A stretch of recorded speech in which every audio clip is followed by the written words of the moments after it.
Here's the app. And in order to get this set up, I need to go to System Preferences, Security and Privacy,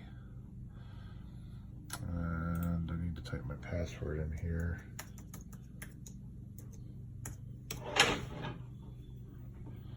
And then, actually I should have cleaned this up, but for the sake of this, let me just delete this old one. And what I have to do is add from my desktop that app so that it has permission to use accessibility.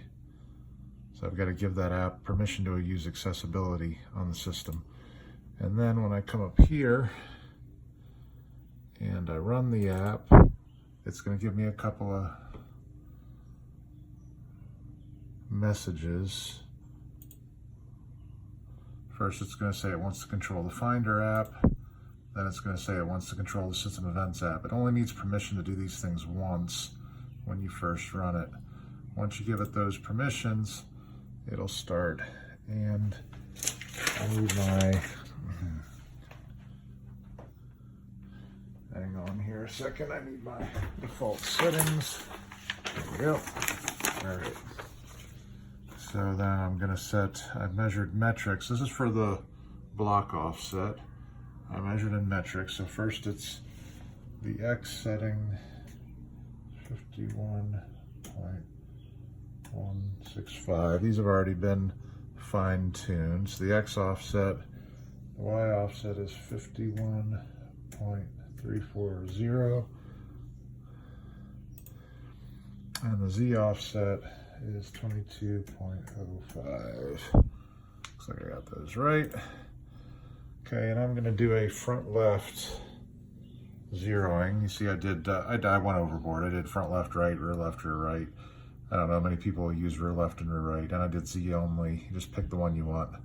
So I'm going to do front left, and then my bit size is English. It's 0.125. I don't have the ability to do all the cool buttons that you had because of limitations in AppleScript, but I do save the last bit size that you use, so when you come back in, it'll give you the option to just pick the same bit and OK your way through it, which saves some time.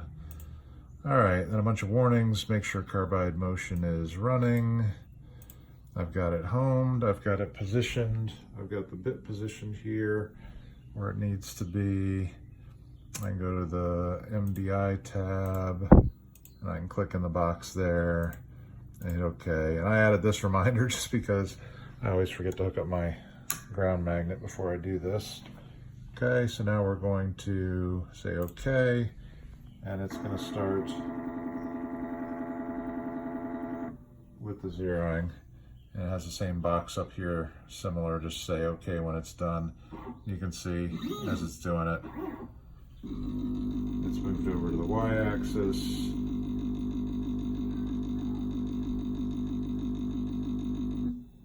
Zeroed there, come up here and hit OK. And it's going to move over to the Z-axis. It might be off just a little bit because I didn't hold the block still. All right, we hit OK here. Moves the bit off, gives us the big warning. Move everything out of the way. And now when we hit OK, it'll zero. And that's it. And it says, gives you the final message that yours gave, and you hit OK, and it's all done.